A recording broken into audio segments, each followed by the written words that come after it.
어머니, 뭐 하세요? 집이 다 탈 뻔했잖아요. 어머니 치매예요. 요양병원을 알아봐야겠어요.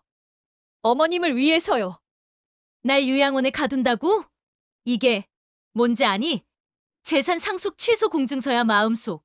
기막힌 이야기 채널을 찾아주셔서 감사합니다. 구독과 좋아요는 무료입니다. 이 이야기가 재미있거나 공감되었다면 공감합니다. 댓글을 달아주시면 큰 힘이 됩니다. 경기도 외곽의 오래된 단독주택에는 아침마다 반복되는 일상이 있었습니다.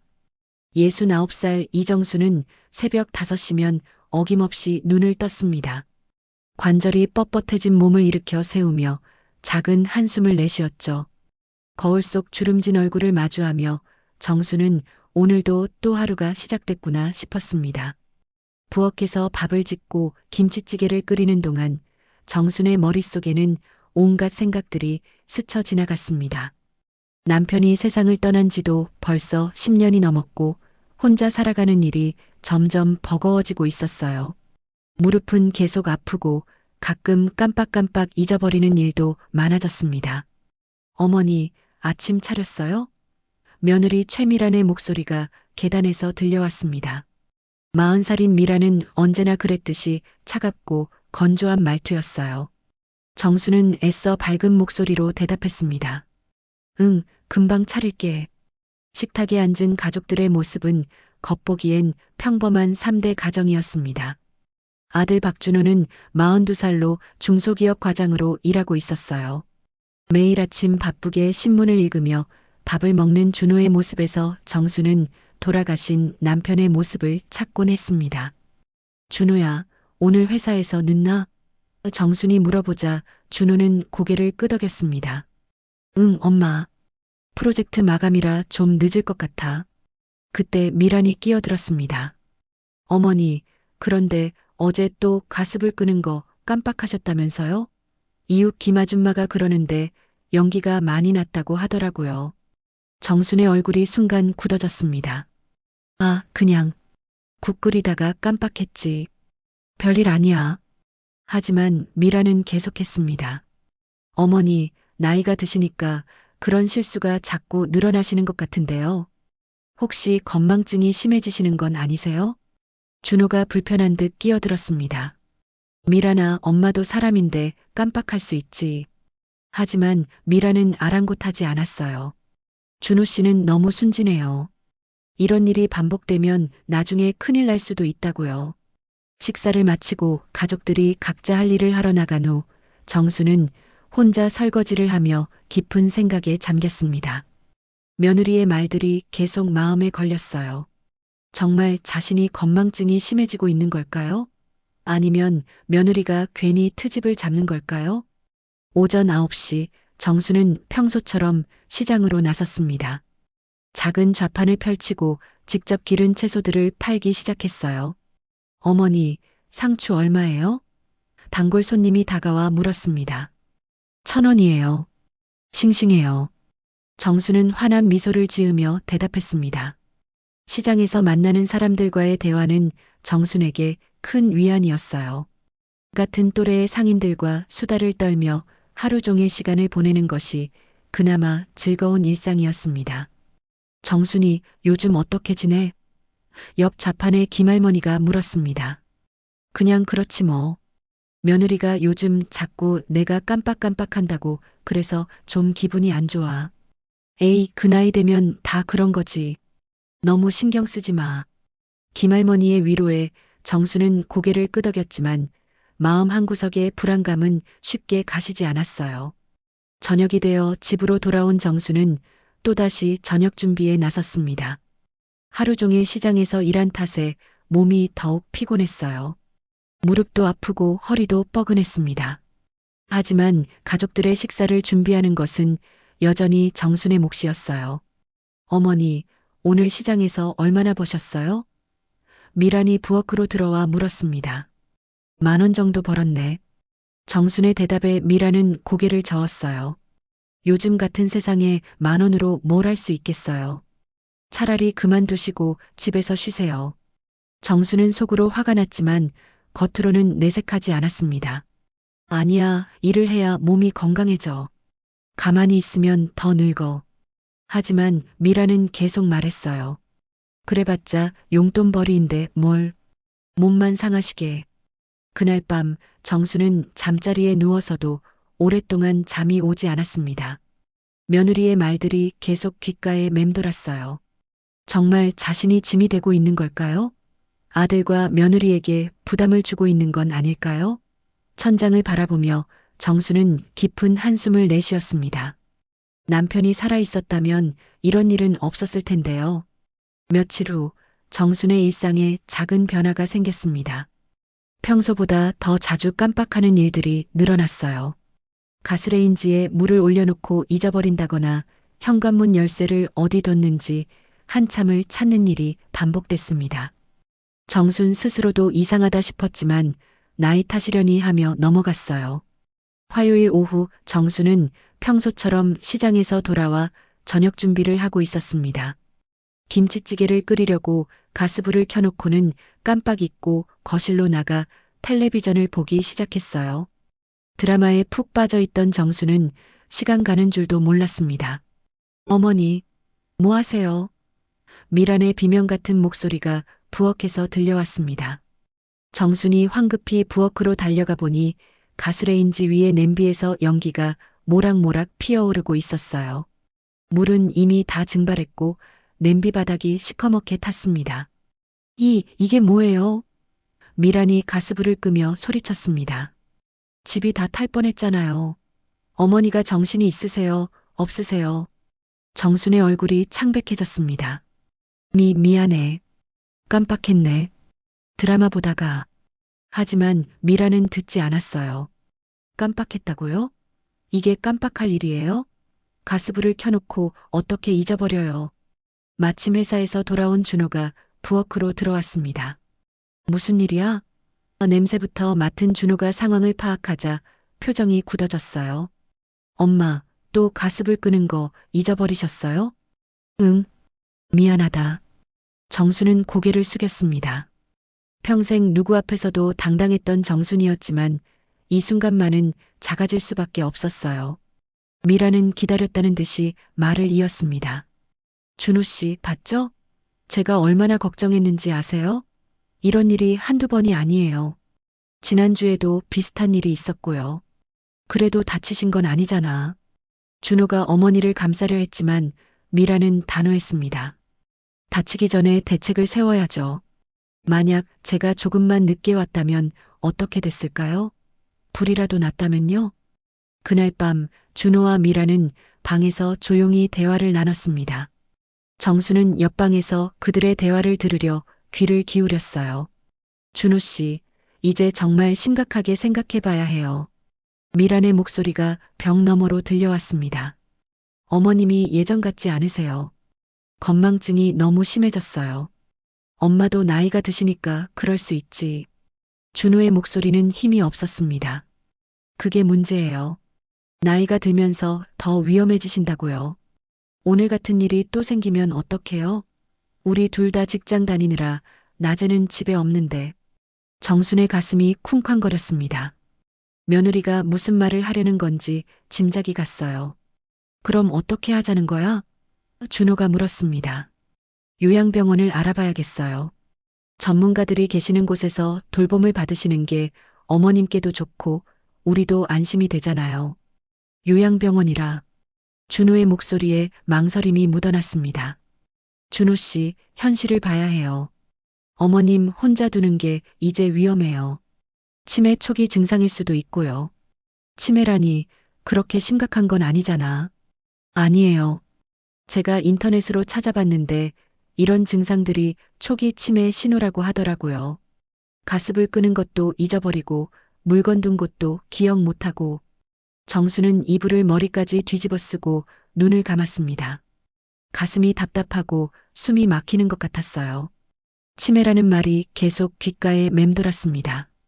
정말 자신이 치매에 걸린 걸까요? 그래도 엄마를 요양병원에 보내는 건.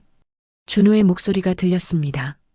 준호 씨가 어머님을 모시고 싶으면 회사 그만두고 집에서 돌보시든지 하세요.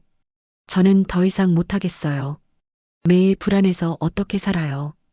방 안이 조용해졌습니다. 한참 후에 준호의 한숨소리가 들렸어요. 이튿날 아침 식탁의 분위기는 더욱 차가웠습니다. 미라는 평소보다 더 차갑게 굴었고 준호는 어머니와 눈을 마주치지 않았어요. 정수는 밥맛이 없었지만 억지로 숟가락을 입에 가져갔습니다. 어머니, 오늘 병원 가보시는 게 어때요? 미란이 갑자기 말했습니다. 건강검진도 받으실 겸. 정순이 고개를 들었습니다. 병원? 왜? 그냥 나이 드시면 정기검진 받으시는 게 좋잖아요. 특히 머리 쪽 검사도 한번 받아보시고요. 정수는 며느리의 의도를 정확히 알아챘습니다. 치매 검사를 받아보라는 뜻이었어요. 가슴이 무너지는 것 같았지만 정수는 담담하게 대답했습니다. 그러자 그 순간 정순의 눈빛에 무언가 다른 빛이 스쳤습니다. 분노도 아니고 슬픔도 아닌 결심 같은 것이었어요. 정수는 속으로 생각했습니다. 정말 내가 어떤 사람인지, 내가 어떤 사람인지 확인해 보자. 그날 오후 정수는 혼자 집에 앉아 깊은 생각에 잠겼습니다. 며느리의 말들이 계속 머릿속을 맴돌았어요. 치매 검사, 요양병원. 이런 말들을 들으며 정수는 문득 한 가지 생각이 떠올랐습니다. 정수는 서랍에서 오래된 수첩을 꺼내 전화번호를 찾기 시작했어요. 김 원장, 김 원장. 중얼거리며 페이지를 넘기던 정순의 눈에 익숙한 이름이 보였습니다. 김철수. 남편과 함께 어울렸던 오랜 친구이자 내과 전문의였어요. 전화기를 들어 번호를 돌렸습니다. 여보세요. 김 원장님 계신가요? 아, 정순 씨. 오랜만이네요. 어떻게 지내세요? 김 원장의 반가운 목소리가 들렸습니다. 원장님, 죄송하지만 제 부탁 하나 들어주실 수 있을까요? 정순의 목소리에는 평소와 다른 진지함이 묻어 있었어요. 무슨 일인데요? 정순은 잠시 망설이다가 입을 열었습니다. 사실, 제가 치매인 척 좀 해보려고 해요. 치매인 척요? 갑자기 무슨, 며느리가 자꾸 저보고 치매 검사 받으라고 하고 요양병원에 보내려고 해요. 그래서 생각해봤는데 차라리 제대로 시험해보고 싶어요. 그 아이 마음이 정말 어떤지 말이에요. 김 원장은 한참 동안 말이 없었습니다. 정순 씨, 그런 건 위험하지 않을까요? 원장님, 저 50년 넘게 그 집안 며느리로 살았어요. 시어머니 모시고 남편 뒷바라지하고 이제 정말 저를 어떻게 생각하는지 알고 싶어요. 부탁드려요. 김 원장은 깊은 한숨을 쉬었습니다. 정말 확실한 거예요? 네, 원장님. 만약 정말 저를 사랑한다면 치매든 뭐든 상관없이 돌봐줄 거 아니에요? 하지만 만약 그게 아니라면 미리 알아야죠. 결국 김 원장은 정순의 부탁을 들어주기로 했습니다. 며칠 후 병원에서 만나기로 약속했어요. 그 다음 날부터 정수는 본격적인 연기를 시작했습니다. 평소보다 더 자주 물건을 잊어버리는 척했고 간단한 것들도 헷갈리는 모습을 보였어요. 어머니, 설탕 어디 있는지 아세요? 미란이 물었을 때 정수는 일부러 멍한 표정을 지었습니다. 설탕? 설탕이 뭐였지? 어머니가 매일 쓰시는 설탕 말이에요. 미란의 목소리에 짜증이 묻어났습니다. 아, 설탕. 냉장고에 있나? 정수는 엉뚱한 곳을 가리켰어요. 미란은 고개를 저으며 중얼거렸습니다. 정말 심각하네. 며칠 후 정순과 가족들은 김 원장이 있는 병원을 찾았습니다. 김 원장은 정순과 미리 짜고 온 연기를 완벽하게 받아주었어요. 환자분 상태를 보니까 김 원장이 심각한 표정으로 말을 시작했습니다. 초기 치매 증상이 의심됩니다. 미란의 얼굴에 묘한 표정이 스쳤습니다. 걱정보다는 오히려 안도하는 듯한 모습이었어요. 역시 그렇군요. 집에서도 계속 이상하더라고요. 다만 아직 확실하지 않으니 좀 더 지켜봐야 할 것 같습니다. 김 원장이 덧붙였습니다. 준호는 충격을 받은 듯 말을 잇지 못했어요. 그럼 엄마가 정말 아드님 너무 걱정하지 마세요. 초기라면 진행을 늦출 수 있어요. 다만 돌봄이 중요하겠죠. 집으로 돌아오는 길에 미라는 평소보다 기분이 좋아 보였습니다. 반면 준호는 계속 침묵을 지켰어요. 정수는 뒷좌석에서 두 사람의 모습을 지켜보며 속으로 생각했습니다. 이제 진짜 시작이구나. 그날 밤 정수는 혼자 방에서 거울을 보며 중얼거렸습니다. 정순아, 내가 정말 이런 짓까지 해야 하나? 하지만 이미 시작한 일이었어요. 끝까지 가봐야겠다고 다짐했습니다. 다음 날부터 정수는 더욱 적극적으로 치매 환자 연기를 했습니다. 밤에 화장실 가는 길을 헷갈리는 척하고 가족들 이름도 가끔 헷갈리는 모습을 보였어요. 준호야. 아니지, 당신이 누구였지? 정순이 아들을 보며 말했을 때 준호의 얼굴이 창백해졌습니다. 엄마, 저 준호예요. 아들이에요. 준호의 목소리가 떨렸어요. 아, 그렇구나. 미안하다. 정수는 일부러 더 헷갈리는 척했습니다. 이런 모습을 본 미라는 준호에게 속삭였습니다. 맞죠? 이제 정말 심각해졌어요. 하루가 다르게 나빠지시네요. 그날 저녁 미라는 컴퓨터 앞에 앉아 무언가를 열심히 찾고 있었습니다. 정순이 몰래 들여다보니 요양원 관련 사이트들이었어요. 좋은 요양원 선택법, 치매 환자 전문 요양시설 같은 글들을 보고 있었습니다. 정수는 속으로 씁쓸한 미소를 지었습니다. 며느리의 마음을 이제 정확히 알 것 같았어요. 걱정이 아니라 귀찮음이었고 사랑이 아니라 부담감이었습니다. 며칠 후 미라는 준호에게 본격적으로 요양원 입소를 제안했습니다. 준호 씨, 이제 결정해야 해요. 어머님 상태가 점점 나빠지시는데 우리가 언제까지 감당할 수 있겠어요? 하지만 엄마를 요양원에 보내는 건 준호는 여전히 망설였습니다. 준호 씨, 현실을 봐요. 우리 둘 다 일해야 하는데 어머님을 혼자 둘 수 없잖아요. 전문적인 돌봄을 받으시는 게 어머님께도 좋아요. 정수는 문틈으로 이 대화를 들으며 가슴이 아팠습니다. 하지만 동시에 확신도 들었어요. 이제 정말로 며느리의 속마음을 확인할 때가 온 것 같았습니다. 며칠이 지나면서 미란의 태도는 더욱 노골적으로 변했습니다. 정순이 치매 진단을 받았다는 확신을 갖게 되자 이제는 아예 대놓고 짜증을 내기 시작했어요. 어머니, 또 물건을 엉뚱한 데다 두셨네요. 미란이 냉장고에서 TV 리모컨을 꺼내며 말했습니다. 정순이 일부러 그곳에 둔 것이었지만 미라는 이제 모든 걸 치매 탓으로 돌렸어요. 아, 그랬나? 깜빡했네. 정수는 일부러 더 멍한 표정을 지었습니다. 깜빡한 정도가 아니라 완전히 이상해지셨어요. 미란이 혀를 찼습니다. 리모컨을 냉장고에 넣을 사람이 어디 있어요? 준호가 회사에서 돌아와 이 상황을 보자 어쩔 줄 몰라 했습니다. 미란아, 엄마도 힘드실 텐데. 힘든 건 저예요. 미란이 갑자기 목소리를 높였습니다. 매일 이런 식인데 제가 어떻게 살아요? 출근할 때마다 무슨 일이 날까봐 불안해서 견딜 수가 없어요. 정수는 이 모든 걸 지켜보며 속으로 한숨을 쉬었습니다. 며느리의 진짜 모습이 점점 드러나고 있었어요. 그날 밤 미라는 친구들과 술자리를 가졌습니다. 동네 단골 술집에서 만난 친구들에게 미라는 자신의 상황을 하소연했어요. 언니들, 내가 얼마나 힘든지 알아? 미란이 소주잔을 기울이며 말했습니다. 시어머니가 치매에 걸렸어. 어머, 그래? 그럼 정말 힘들겠다. 친구 중 하나가 동정하는 듯 말했습니다.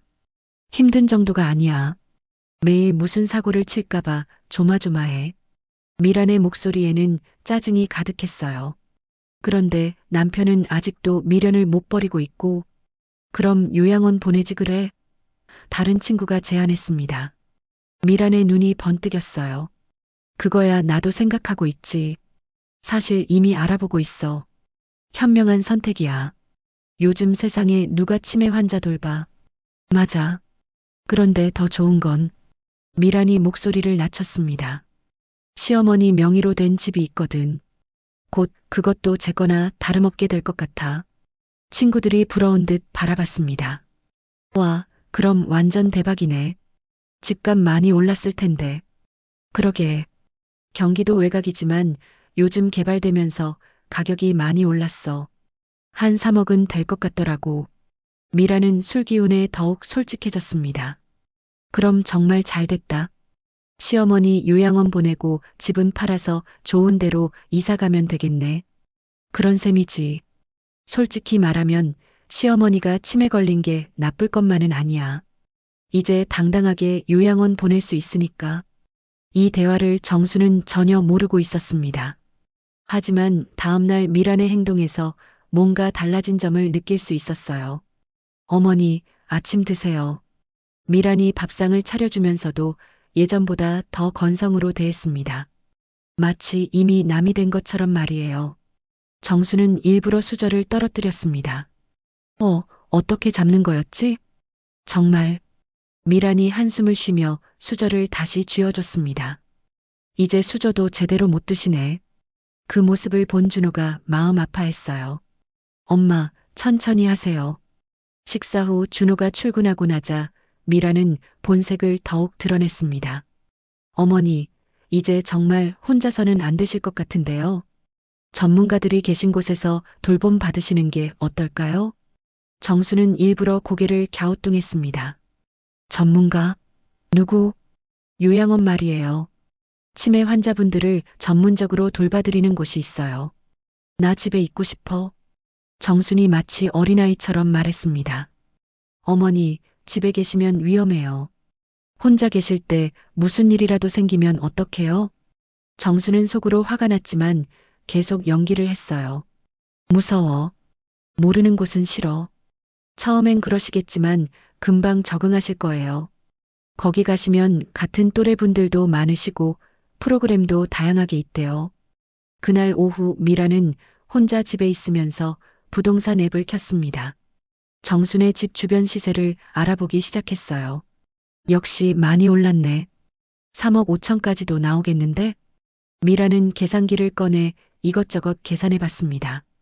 집을 팔면 얼마나 남을지, 요양원 비용은 얼마나 들지. 모든 게 돈 계산이었어요.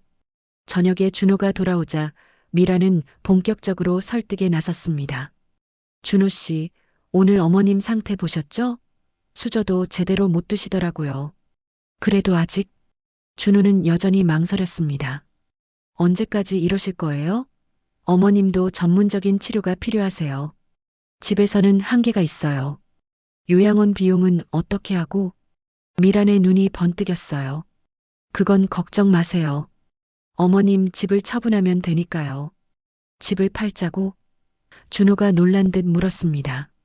어차피 어머님 혼자 살기엔 너무 큰 집이에요. 팔아서 요양원 비용으로 쓰고 남은 돈으로 우리가 좋은 곳으로 이사 가면 되잖아요.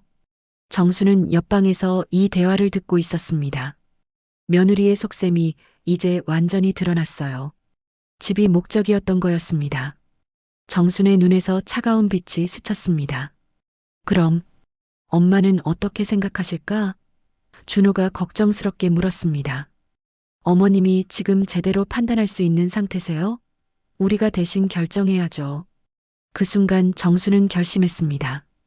이제 정말 마지막 단계로 가볼 때가 됐다고 말이에요. 일주일 후 미라는 드디어 행동에 나섰습니다. 여러 요양원을 알아본 끝에 집에서 가까운 곳으로 정했어요. 준호의 동의도 어느 정도 얻어낸 상황이었습니다. 어머니, 내일 좋은 곳에 구경 가볼까요? 미란이 정순에게 말했습니다. 요양원이라고 하는데 거기 가시면 더 편하게 지내실 수 있어요. 정수는 일부러 불안한 표정을 지었습니다. 요양원? 그게 뭐야? 어머님 같은 분들이 계시는 곳이에요. 간병사 선생님들도 계시고 의사 선생님도 매일 오세요. 나 여기 있고 싶어. 낯선 곳 무서워. 정순이 마치 어린아이처럼 떼를 쓰자 미라는 짜증을 감추지 못했습니다. 어머님, 지금 상황에서 혼자 계시는 게 더 위험해요. 어제도 가습을 또 켜놓고 잊어버리셨잖아요. 그날 밤 준호는 어머니 방으로 들어갔습니다. 정수는 이불을 덮고 누워 있었어요. 엄마, 잠 안 오세요? 준호가 조심스럽게 물었습니다. 준호야. 정순이 힘없는 목소리로 말했습니다. 엄마가 정말 이상해진 거 맞지? 준호의 가슴이 먹먹해졌어요. 엄마, 그런 말씀 마세요. 나도 모르겠어. 자꾸 깜빡깜빡하고, 어떨 때는 여기가 어딘지도 헷갈리고, 정순의 연기는 완벽했습니다. 엄마, 준호의 목소리가 떨렸어요. 준호야, 엄마가 요양원 가는 게 맞을까? 너희들한테 짐만 되는 것 같아서. 그 말에 준호는 참았던 눈물을 터뜨렸습니다. 엄마, 짐이라는 말씀하지 마세요. 제가 모셔야죠. 그런데 미란이는 정순이 말을 흐렸습니다. 미란이도 엄마 걱정해서 그런 거예요. 전문적인 치료가 필요하다고 생각하시는 거죠. 정수는 속으로 씁쓸했지만 계속 연기를 이어갔습니다. 그래. 그럼 엄마가 가야겠네. 다음 날 아침 집안의 분위기는 무거웠습니다. 준호는 회사에 반차를 내고 어머니와 함께 요양원을 보러 가기로 했어요. 미라는 이미 모든 준비를 마친 상태였습니다. 어머니, 가방은 제가 싸드릴게요. 미란이 말하며 정순의 옷가지들을 정리하기 시작했습니다. 마치 이미 입원이 확정된 것처럼 행동했어요. 요양원에 도착하자 원장이 나와서 맞이했습니다. 어르신, 안녕하세요. 저희 시설을 구경해 보실까요? 정수는 일부러 주변을 두리번거리며 불안해하는 모습을 보였습니다. 여기가 어디야? 집에 가고 싶어. 어머니, 잠깐만 구경해 보세요. 준호가 달래려 했지만 정수는 계속 불안해했어요. 시설을 둘러보는 동안 미라는 원장과 비용에 대해 상의했습니다. 월 비용이 어떻게 되나요? 중증 치매 환자의 경우 한 달에 200만 원 정도입니다. 200만 원. 미란이 계산하는 듯한 표정을 지었습니다. 집을 처분하면 충분히 감당할 수 있겠네요. 준호가 그 말을 듣고 고개를 돌렸습니다. 집을 처분한다고?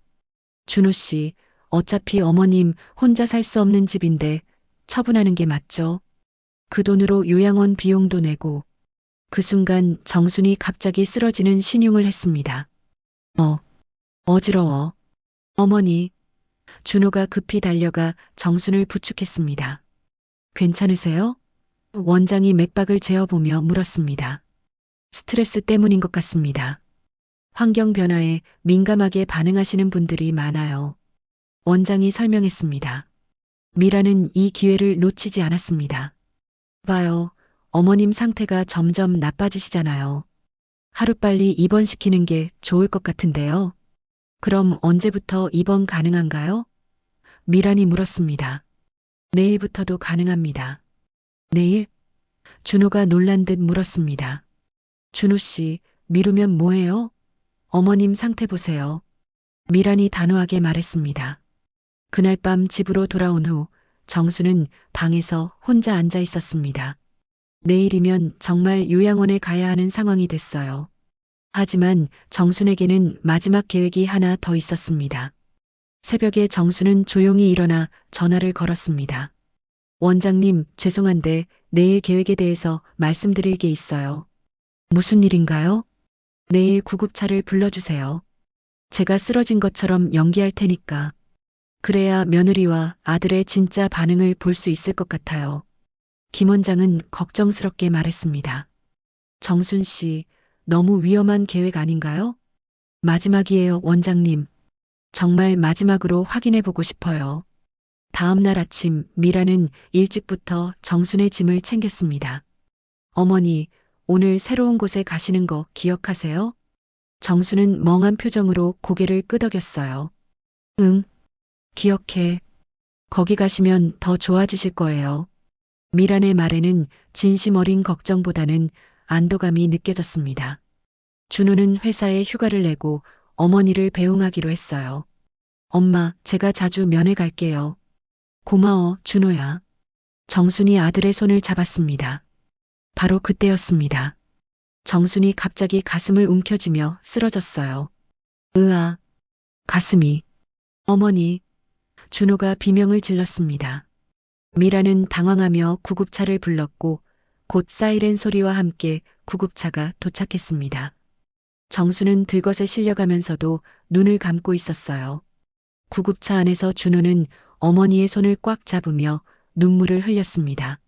엄마, 제발. 괜찮으세요? 제가 잘못했어요. 엄마를 요양원에 보내려고 했던 제가 잘못이에요.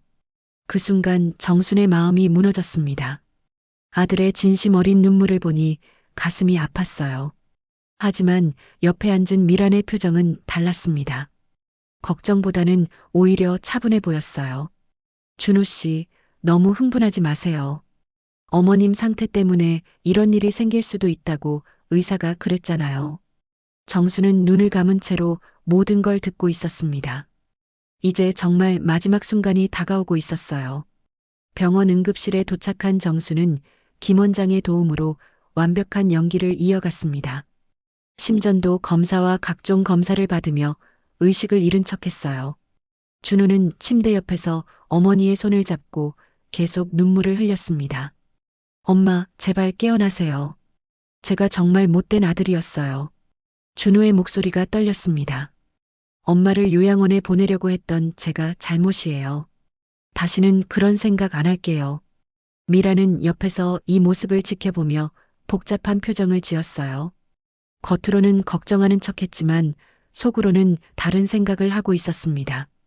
김 원장이 검사 결과를 들고 나왔습니다. 가족분들, 잠깐 이야기 좀 나눠볼까요? 상담실에서 김 원장은 심각한 표정으로 말을 꺼냈습니다. 환자분 상태가 조금 복잡합니다. 복잡하다는 게 무슨 말씀이세요? 준호가 다급하게 물었습니다. 신체적으로는 큰 문제가 없어 보입니다. 다만, 김 원장이 잠시 말을 멈췄어요.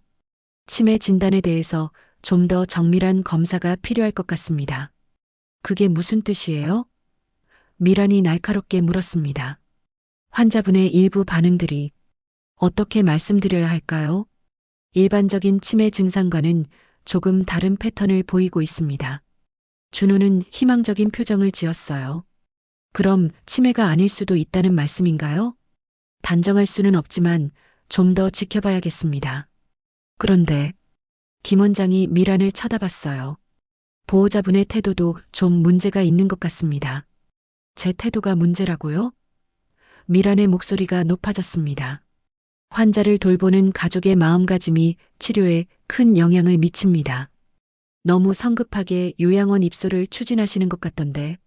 미란의 얼굴이 빨개졌어요. 저는 어머님을 위해서 한 일인데요. 전문적인 치료가 필요하다고 생각했어요. 물론 그런 경우도 있습니다. 하지만 가족의 사랑과 관심이 가장 좋은 치료제라는 걸 잊으시면 안 됩니다. 그날 밤 정수는 병실에서 혼자 누워 천장을 바라보며 생각에 잠겼습니다. 오늘 하루 동안 벌어진 일들을 되돌아보니 마음이 복잡했어요. 내가 이렇게까지 해야 했을까? 정순이 혼잣말을 했습니다. 저 아이들 속마음을 알기 위해서 이런 거짓말을 해야 했나? 준호의 진심 어린 눈물을 보니 가슴이 아팠어요. 아들은 정말로 자신을 걱정하고 있었습니다. 하지만 며느리는 달랐어요. 여전히 계산적이고 차가웠습니다. 다음 날 아침 준호는 일찍 병원에 와서 어머니 곁을 지켰습니다. 회사에도 장기 휴가를 내고 어머니를 돌보겠다고 결심했어요. 엄마, 저 여기 있어요. 깨어나세요. 준호가 어머니의 손을 계속 잡고 있었습니다.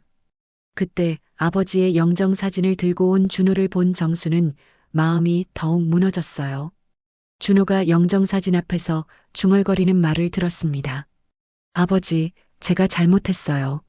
엄마를 제대로 모시지 못했어요. 준호의 목소리에 깊은 후회가 담겨 있었어요. 아버지가 계셨다면 절대 이런 일은 없었을 거예요. 제가 아버지처럼 엄마를 지켜드렸어야 했는데. 정수는 눈을 감은 채로 눈물이 흘러내렸습니다. 아들의 진심을 느낄 수 있었어요. 엄마, 이제 정말 달라질게요. 요양원 같은 건 생각도 안 할게요. 제가 직접 모시겠어요. 그 모습을 복도에서 지켜본 미란의 얼굴에는 짜증이 역력했습니다. 계획이 틀어지고 있었어요.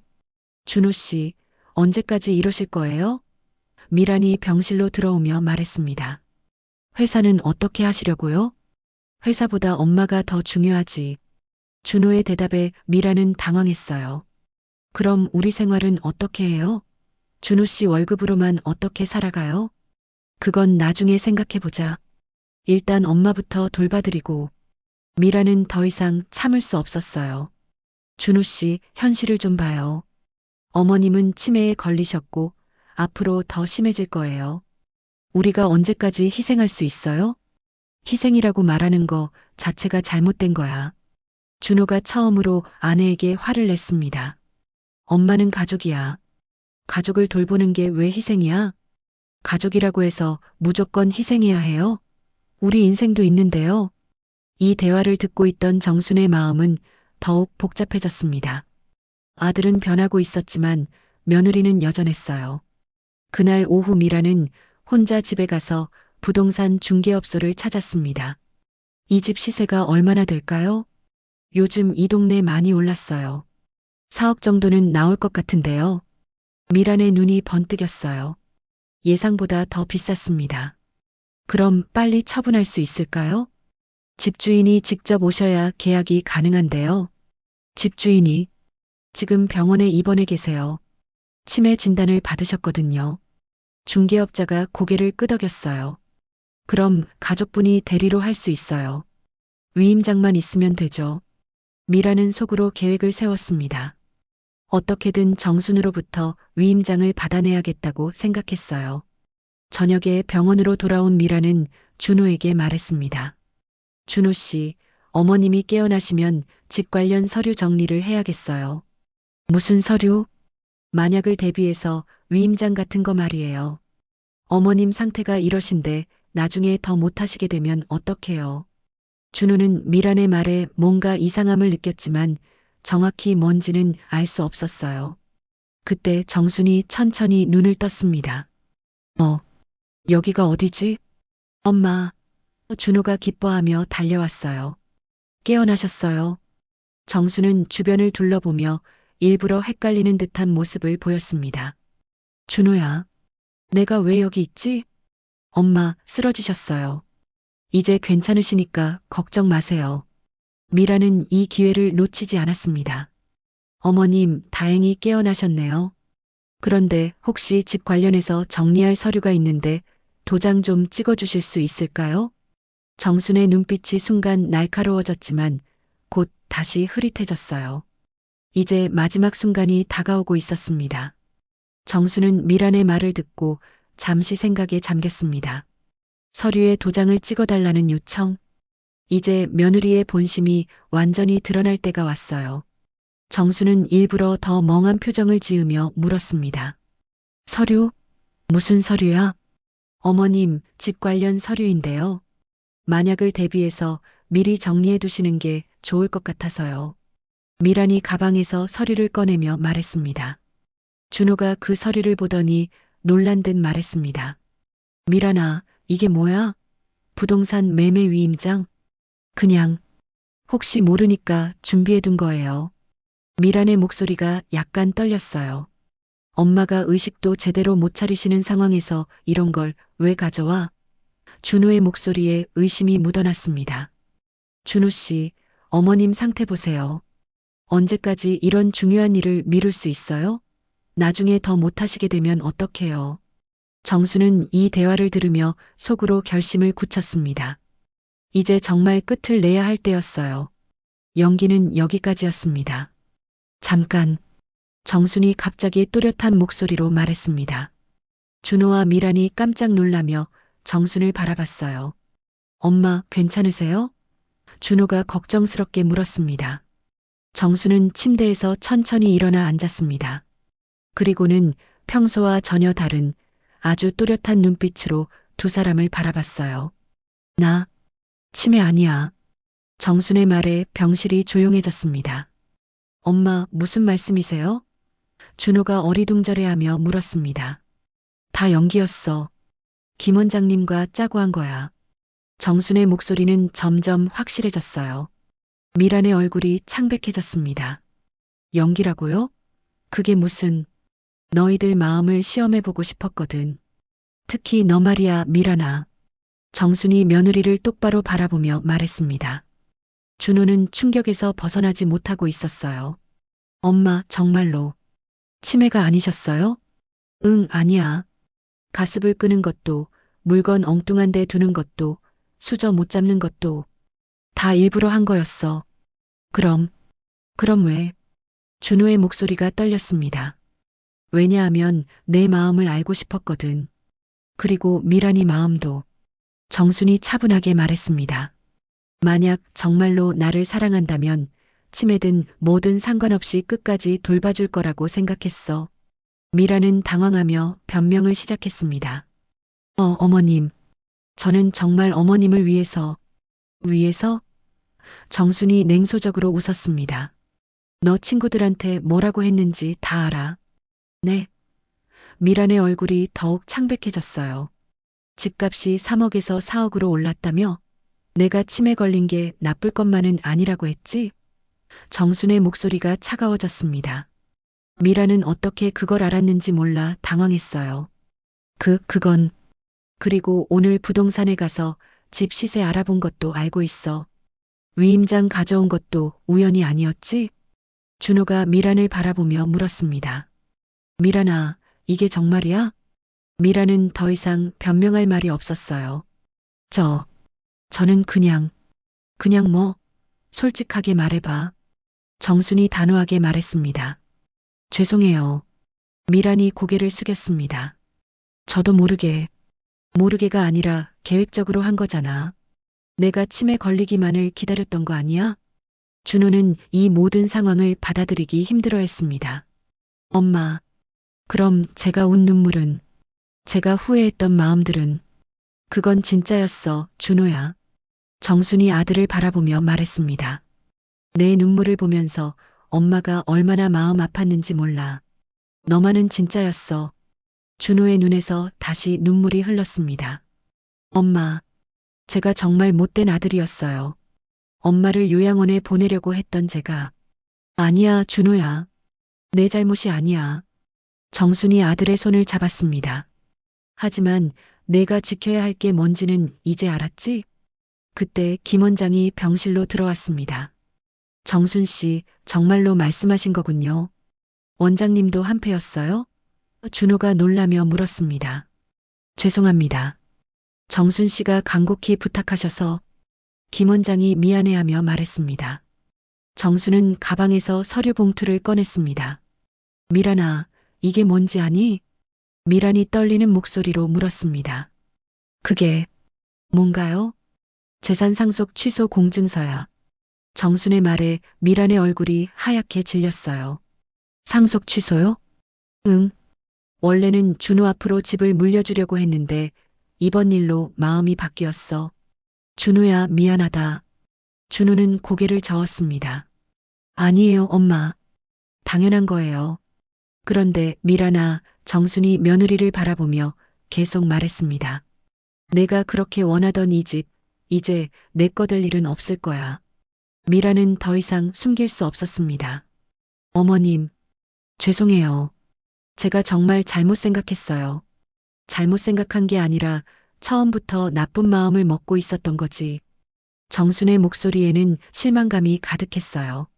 그럼 이제 어떻게 하시려고요? 미란이 떨리는 목소리로 물었습니다. 넌 이 집에서 나가라. 정순이 단호하게 말했습니다. 준호가 놀라며 말했습니다. 엄마, 그럼 저는. 준호야, 너는 선택해. 아내를 따라갈 거면 가고 엄마와 함께 살고 싶으면 남아라. 하지만 이번 일로 내가 어떤 사람인지는 확실히 알았어. 준호는 한참 동안 생각하더니 미란을 바라봤습니다. 미란아, 정말 실망이야. 준호 씨. 미란이 애원하는 듯 말했지만 준호는 고개를 저었어요. 엄마, 저는 엄마와 함께 살겠어요. 정말로 제대로 모시겠어요. 정수는 아들을 바라보며 미소를 지었습니다. 힘든 시험이었지만 이제 진짜 가족이 누구인지 확실해졌어요. 한 달 후 정순의 집은 완전히 다른 모습이었습니다.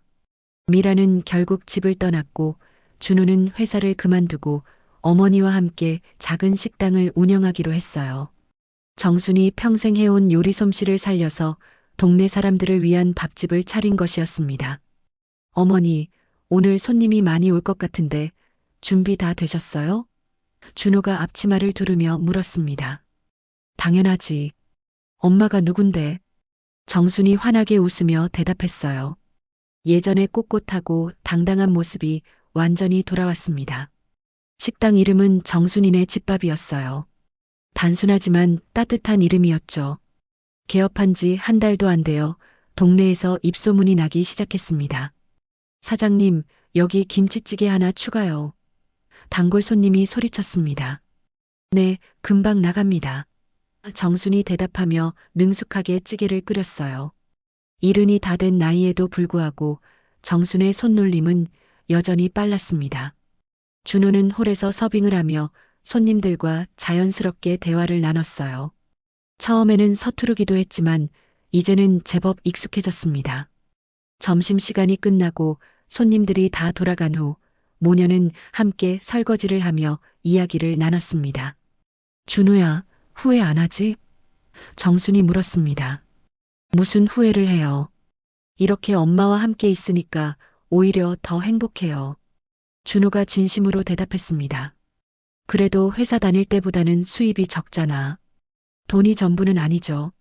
엄마와 함께하는 지금이 훨씬 의미 있어요. 정수는 아들의 말을 듣고 뿌듯해했습니다. 그 힘든 시험을 통해 정말로 소중한 걸 찾은 것 같았어요. 그때 식당 문이 열리며 김 원장이 들어왔습니다. 정순 씨, 안녕하세요.